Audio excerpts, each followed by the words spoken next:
Communist ఐక్యరాజ్య సమితి ఒక అవసరం. ఐక్యరాజ్య సమితి తక్షణం కమ్యూనిస్టు తరహాకి మారాల్సిన అవసరం ఉంది. ప్రపంచవ్యాప్తంగా ఉన్న ఆర్థిక అసమానతలు నిర్మూలన కావాలి. అది ఐక్యరాజ్య సమితి చేయాలి. దాని ఆధారంగా ప్రపంచవ్యాప్తంగా ఉన్నటువంటి సాంఘిక అసమానతలు నిర్మూలన కావాలి. అది ఐక్యరాజ్య సమితి చేయాలి. అలా కాకపోతే ఐక్యరాజ్య సమితి ఏర్పాటుకు అర్థమే లేదు. ప్రపంచవ్యాప్తంగా ప్రజల మధ్య ఉన్నటువంటి ఆర్థిక అసమానతలు నిర్మూలన కావడం ద్వారా, ఆ కొనసాగింపుగా సాంఘిక అసమానతలు ప్రజల మధ్య నిర్మూలన కావడం ద్వారా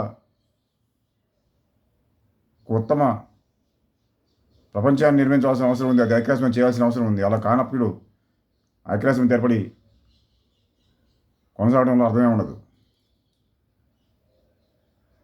ఆర్థిక అసమానత నిర్మూలన కావాలి, సాంఘిక అసమానత నిర్మూలన కావాలి అనడమంటే కమ్యూనిస్టు తరహాకి ఐక్యరాజ్య సమితి మారాల్సిన అవసరం ఉందని చెప్పడం.